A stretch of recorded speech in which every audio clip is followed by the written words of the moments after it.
I had imagined that moment 1,000 times during my pregnancy. I pictured my husband smiling through tears as the nurse placed our son in his arms. I imagined him whispering promises about baseball games, bedtime stories, and protecting our little boy forever. Those daydreams carried me through swollen ankles, sleepless nights, and endless doctor appointments. I believed that once our baby arrived, every sacrifice would suddenly make perfect sense. Instead, the room became so quiet that I could hear the steady beeping of the heart monitor beside my bed. The nurse gently wrapped our newborn in a soft blue blanket before smiling at my husband. "Dad, would you like to hold your son first?" For a brief second, I waited for him to step forward. He didn't. His eyes remained fixed on the baby's face, but there was no joy in them. No excitement, no pride. Only something cold that made my stomach tighten before he even spoke. "No," he said quietly. The nurse looked confused. "I'm sorry? I don't want to hold him." Her smile disappeared. I laughed weakly, convinced he was overwhelmed by emotion. "Ethan," I whispered, "it's okay, he's your son." He slowly turned toward me, and I realized I had never seen that expression before. It wasn't anger, it wasn't sadness, it was suspicion. "Is he?" he asked. The words hit harder than the contractions I had endured for 14 exhausting hours. I stared at him, unable to understand what I had just heard. "What did you say?" "You heard me." The room suddenly felt smaller. The cheerful atmosphere that had surrounded our son's birth dissolved into unbearable silence. One nurse awkwardly adjusted the baby's blanket, while another quietly looked toward the doctor, unsure whether to leave or intervene. I searched Ethan's face, desperately hoping this was some cruel attempt at humor born from exhaustion. It wasn't. "I think we need a DNA test," he said. For several seconds, nobody moved. The doctor finally cleared her throat. "Mr. Carter, this probably isn't the best time for that discussion. I think it's exactly the right time." Every word felt like another crack spreading through my heart. I looked down at my son, peacefully sleeping despite the storm that had erupted around him. He had been alive for less than 20 minutes, yet he was already being rejected by the one person whose love I believed would always be unconditional. Tears blurred my vision. "Ethan, how could you even think something like this?" He folded his arms across his chest. "The dates never completely made sense." "My due date changed because the ultrasound measurements changed," I answered, my voice shaking. "The doctor explained that months ago." He didn't respond. Instead, he kept staring at the baby as though he were looking at a stranger. I suddenly remembered several conversations from the previous months that I had dismissed at the time. His mother asking unusual questions about my work schedule. His sister joking that babies didn't always resemble their fathers.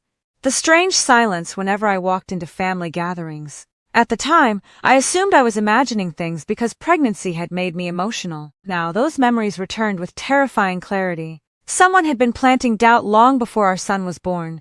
The nurse gently placed my baby into my arms instead. The warmth of his tiny body against my chest steadied my breathing. He yawned softly, completely unaware that his first moments in the world had become the beginning of something neither of us deserved. "I'm not signing the birth certificate today," Ethan said. I looked up so quickly that my neck hurt. "What?" "Not until the DNA results come back." The words echoed through the room. No one argued anymore. The nurses quietly continued their work, avoiding eye contact out of respect for a pain they couldn't fix. The doctor finished her examination before softly saying, "Congratulations on your healthy baby." It sounded almost apologetic. A few minutes later, everyone quietly left the room. Everyone except Ethan. He stood near the window without looking at either of us. "I didn't cheat on you," I whispered. "I hope you're telling the truth." Hope. After 5 years of marriage, he said he hoped I was telling the truth. Not that he believed me, not that he trusted me, only that he hoped. I felt something inside me break that would never fit together the same way again. I didn't scream, I didn't argue. I simply looked down at my son and kissed his forehead. "You are loved," I whispered so only he could hear. "No matter what happens next, you are loved." Hours later, when we were transferred to the maternity ward, Ethan barely spoke. He answered phone calls in the hallway, avoiding my eyes whenever he returned. I noticed him texting constantly, and although I couldn't see the messages, I already knew who he was talking to, his family. By evening, his mother arrived carrying flowers. She hugged Ethan first. Then she looked at me with an expression that felt more like an investigation than congratulations. "How are you feeling?" she asked politely. Before I could answer, she glanced at the baby and then back at her son. "Everything will become clear soon." Those 6 words told me everything. This hadn't started today. It had started weeks, maybe months, before I ever went into labor. As visiting hours ended, Ethan picked up his jacket. "Aren't you staying?" I asked quietly. "I need some time." He walked toward the door. For one impossible second, I hoped he would turn around, smile, and tell me he had made a terrible mistake. He never looked back. The door closed with a soft click. I sat alone beneath the dim hospital lights, holding my sleeping son against my chest. I had entered that hospital believing we were becoming a family of 3. I left wondering whether I had already become a family of 2. The first night home should have been filled with whispered lullabies, exhausted smiles, and quiet conversations about the tiny person sleeping between us. Instead, our house felt colder than the hospital had ever been. Ethan carried my suitcase inside without saying a word, then disappeared upstairs while I struggled to carry the baby carrier through the front door. Before our son had even spent an hour in his own home, I realized I was already raising him alone. That evening, Ethan moved into the guest room. He didn't announce it. He simply carried his pillow, a blanket, and a few clothes down the hallway while pretending it was the most natural thing in the world. "Are you really doing this?" I asked, standing in the doorway with the baby in my arms. "I think some space is best until we get the results." "The results won't change the truth. They'll confirm it." His words were calm, almost rehearsed, which somehow hurt more than shouting ever could. Every feeding, every diaper change, every sleepless night reminded me of what was missing. While I rocked our son through midnight cries, Ethan slept behind a closed door. Sometimes I heard him walking around the house before leaving early for work, careful to avoid us entirely. He never asked how the baby had slept. He never asked if I needed anything. He never even looked inside the nursery. 3 days later, his mother stopped by with homemade soup. She set the container on the kitchen counter before glancing toward the bassinet. "He's sleeping," I said softly. She nodded without walking over. I came to check on Ethan. Those words landed like another quiet insult. When I invited her to hold her grandson, she hesitated. "I think I'll wait." "Wait for what?" She forced a small smile. "Until everything is settled." I felt my chest tighten. "Everything is settled." He's your grandson." She looked away instead of answering. That afternoon I cried for the first time since giving birth. Not because of the accusation itself, but because I realized how quickly people were willing to withhold love from an innocent child. Within a week, the whispers had spread through Ethan's family. His sister stopped replying to my messages. His aunt canceled plans to visit. Even his cousin, who had always been kind to me, suddenly became distant. No one accused me directly. They didn't have to. Their silence spoke loudly enough. One evening, I overheard Ethan talking on the phone from the backyard. "I just need proof," he said. A pause. "No, I haven't touched the baby yet." Another pause. "I don't want to get attached if..." He never finished the sentence because I quietly closed the kitchen window before I could hear another word. I slid down the cabinets and held my son against my chest, trying to stop the tears from falling onto his tiny blanket. He deserved a father who couldn't wait to hold him. Instead, he had one who was afraid to love him. The loneliness became heavier than the sleepless nights. Friends visited with balloons, baby clothes, and warm meals. They smiled at my son and told me how beautiful he was. Then, after they left, the silence returned. Every room reminded me that my marriage was slowly disappearing. One afternoon, my best friend Claire arrived unexpectedly. She didn't ask questions the moment she walked in. She simply hugged me, really hugged me. The kind of hug that lets someone fall apart without saying a word. When she finally sat beside me, she looked toward the nursery. "Has he held the baby yet?" I shook my head. She closed her eyes for a moment, clearly trying to control her anger. "You know this isn't about DNA anymore. What do you mean?" "This is about trust." I wanted to argue. I wanted to believe everything would return to normal once the laboratory proved I was telling the truth. But deep down, I already knew she was right. Even if a piece of paper cleared my name, couldn't erase the memory of standing alone in a delivery room while my husband refused to hold his own son. Over the following days, Ethan became increasingly polite, not loving, not warm, just polite. He asked whether I needed groceries. He paid the bills. He mowed the lawn. He acted like a respectful roommate instead of a husband. That distance hurt almost more than the accusation itself. One rainy afternoon, I found a small gift bag outside the nursery door. Inside was a blue teddy bear. There wasn't a note, there wasn't a signature. Only the toy. For a brief moment, I wondered if Ethan had finally decided to make peace. Then I noticed the store receipt still inside the bag, The purchase had been made by his mother, so even her kindness came without the courage to face me. As the second week ended, I stopped counting on conversations that never happened. Instead, I focused on my son, his tiny fingers wrapped around mine, his sleepy smiles. The way he relaxed whenever I sang softly during late-night feedings. He became the reason I kept getting out of bed each morning. One Monday morning, my phone rang. The caller ID displayed the name of the medical laboratory. My heartbeat immediately quickened. "Mrs. Carter," the woman asked kindly. "Yes, I'm calling to let you know that the DNA analysis has been completed." I closed my eyes. "It's ready?" "Yes, the official report may be collected today." After thanking her, I lowered the phone slowly. Across the room, Ethan looked up from the dining table. For the first time in weeks, our eyes met. Neither of us spoke. The answer we had both been waiting for had finally arrived. By sunset, one thin envelope would decide whether my husband had destroyed our family over a lie, or revealed a truth neither of us was prepared to face. The drive to the laboratory felt longer than the 14 hours I had spent in labor. Neither Ethan nor I spoke. Rain tapped softly against the windshield while the windshield wipers moved back and forth with almost hypnotic precision.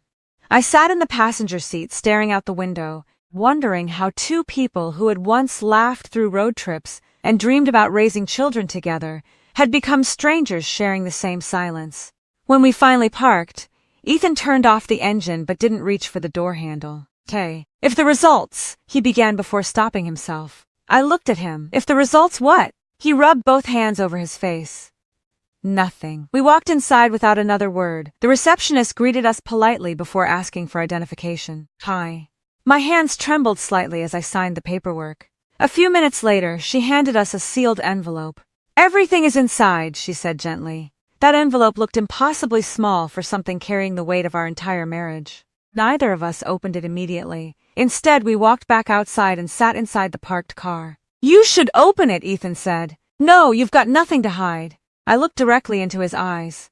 "I never did." He lowered his gaze. Finally, he broke the seal. The sound of tearing paper echoed through the silent car. His eyes moved across the page, then they stopped. His face lost every trace of color. For several long seconds, he didn't move, didn't blink, didn't breathe.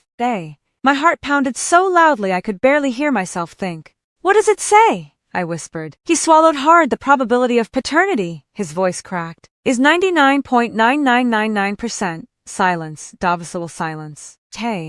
I slowly reached for the report and read the words myself. Biological father confirmed. I already knew the truth, but seeing it printed in black ink still made tears fill my eyes. Not because I felt vindicated, because I realized how much had been destroyed before anyone bothered to believe me. Ethan continued staring at the paper as though he hoped the words would somehow change. "They made me believe," he whispered. I turned toward him. "Who?" He didn't answer immediately. Instead, he rested both hands on the steering wheel. "My mother." Those two words explained more than I expected. "When you got pregnant," he continued quietly, "she started asking questions." "What questions?" "About your business trips." "I only took 2 work trips." "I know that now." I remained silent. She kept pointing out dates. He laughed bitterly. Then my sister joined in. The pieces finally started fitting together. They kept telling me the timeline didn't make sense. "They convinced you I cheated." He nodded without looking at me. I tried ignoring them. "But you didn't." "No." He closed his eyes. "They kept saying they were only trying to protect me." My chest tightened. "So instead of trusting your wife, I trusted my fear." His honesty caught me off guard. For weeks I had imagined this conversation ending with anger. Instead, I saw something else. Shame, real shame.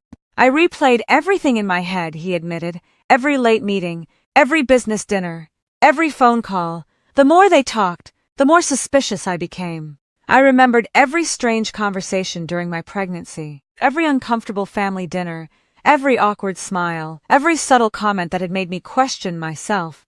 They hadn't happened by accident. They had been building a case against me. I begged you to believe me. "I know." I cried in front of you. "I know." "You refused to hold your own son." That sentence broke him. He leaned forward until his forehead rested against the steering wheel. "I've been hearing those words every night." Neither of us spoke for nearly a minute. Then he quietly asked, "Has he been healthy?" The question stunned me. "He smiles when I sing." I found myself answering before thinking. "He sleeps better with the white noise machine. He loves warm baths. He squeezes my finger whenever he's hungry." As I described our son, Ethan began crying. Not loudly, not dramatically. Just silent tears that rolled down his face. I've missed everything. Yes, I can't get those weeks back. No, I don't deserve another chance. I looked out the windshield. I don't know. For the first time since giving birth, I realized that the DNA report had answered the smallest question in our marriage. The real question had never been whether Ethan was our son's father.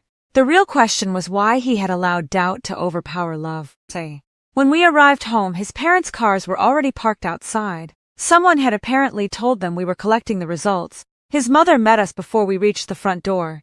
Well? She asked nervously. Ethan didn't hand her the report. Instead, he looked directly at her. You were wrong, she blinked. What? He is my son. Her face immediately changed. I only wanted to protect you. No, his voice remained calm. You wanted to be right. His sister stepped onto the porch. Don't blame Mom, I'm blaming both of you. The confidence in his voice surprised even me. You spent months convincing me that my wife betrayed me. We only asked questions, his mother insisted. You planted fear. Nobody spoke. The afternoon air suddenly felt heavy. His mother reached toward me. I'm sorry if I stepped back. If she lowered her hand, I should go. One by one they walked toward their cars. No arguments, no dramatic shouting, just uncomfortable silence. After they left, Ethan slowly entered the nursery for the first time. Our son was asleep, tiny hands curled into little fists, peaceful, perfect. Ethan stood beside the crib for nearly a minute before whispering, I was supposed to protect you. Then, trembling hands, he finally reached down and gently lifted our son into his arms. The baby opened his eyes, studied the face he had never truly seen before, and wrapped one tiny hand around Ethan's finger. My husband broke down completely. Watching him cry should have made me feel victorious. Instead, all I felt was sadness. The DNA report had proven my innocence in a single sentence, but no laboratory in the world could measure the trust we had already lost. The house felt different after the DNA results. Not because the walls had changed, not because the furniture had moved. It felt different because the silence had changed its meaning. For weeks, silence had been filled with suspicion. Now it was filled with regret. Ethan tried to make conversation over breakfast. He asked if I wanted coffee. He offered to change diapers. He volunteered to take the midnight feeding. They were things I had prayed for only a few weeks earlier. Now they felt strangely unfamiliar. Not because I wanted to reject him, because trust had quietly disappeared while I wasn't looking. One evening, I watched him rock our son to sleep in the nursery. He hummed softly, completely off-key, smiling every time our baby reached toward his face. It should have melted my heart. Instead, I found myself wondering why that tenderness had required scientific proof. I hated that question. But I couldn't stop asking it. A few days later, Ethan knocked gently on the bedroom door. Can we talk? I nodded. He sat on the edge of the chair across from me instead of beside me on the bed. I've been looking for the right words. There probably aren't any. I know, His voice was quieter than I had ever heard it. I don't expect forgiveness. I remained silent. But I need you to know something. I looked at him. I wasn't trying to hurt you. I know, I thought I was protecting myself. And instead you destroyed us. He lowered his head. Yes. The honesty hurt almost as much as the betrayal itself. There was no excuse. No attempt to shift blame, no argument, only acceptance. I've started seeing a therapist, he said after a moment. The confession surprised me. I realized something after the DNA results. What? I didn't trust the woman I'd chosen to spend my life with. His eyes filled with tears. And that's not because of you. I listened carefully. I've spent my entire life trying to earn my family's approval. I believed them because I always believed them. He paused. I never learned how to question them. For the first time, I understood that Ethan hadn't simply doubted me. He had never learned to think independently from the people who raised him. That realization explained his behavior. It didn't erase it. I hope therapy helps you, I said gently. He nodded. I hope so too. Weeks passed. Instead of focusing on repairing my marriage, I focused on rebuilding myself. Every morning, I took long walks with our son through the neighborhood park. The fresh air helped clear my mind. Watching him discover the world one tiny smile at a time reminded me that life kept moving forward whether I was ready or not. Claire continued visiting almost every weekend. One afternoon, as we sat watching the baby nap, she asked the question everyone else had been avoiding. Are you staying? I looked toward the nursery before answering. I honestly don't know. Do you still love him? I thought carefully. Yes. And do you trust him? Huh? The silence answered before I could. Claire reached across the table and squeezed my hand. Love without trust becomes exhaustion.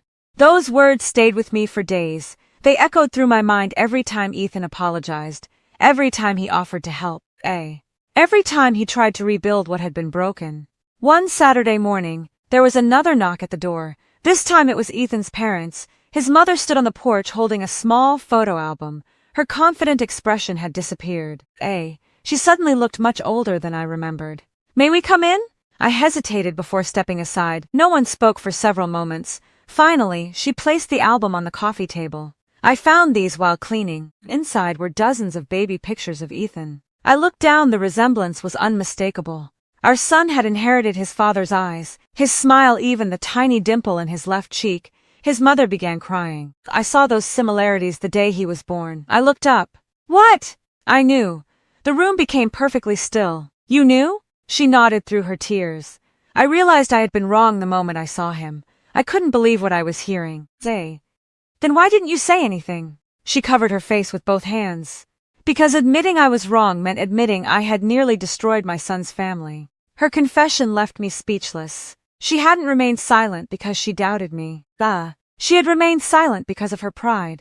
I'm deeply sorry, she whispered. I don't expect forgiveness. You shouldn't, I answered honestly. She slowly nodded. I understand. For the first time since this nightmare began, I noticed something important. An apology didn't erase the past, but refusing to carry someone else's guilt forever allowed me to breathe again. That evening, after everyone had left, I stood beside my son's crib watching him sleep peacefully. He didn't know about DNA tests. He didn't know about accusations. He didn't know about broken trust. All he knew was whether he felt safe, whether he felt loved, whether someone came when he cried. I leaned over and gently kissed his forehead. In that quiet moment, I made myself a promise. No matter what happened with my marriage, no matter what decision I eventually made, I would never allow another person's fear to determine my worth again. If Ethan truly wanted to rebuild our family, he would have to earn that privilege through consistent actions, not desperate apologies. And if he couldn't, then my son and I would still build a beautiful life together. For the first time in months, that future no longer frightened me. It gave me peace. 3 months passed before I noticed something had truly changed. Not in our marriage. In Ethan, Shant had become quiet. There were no grand speeches anymore.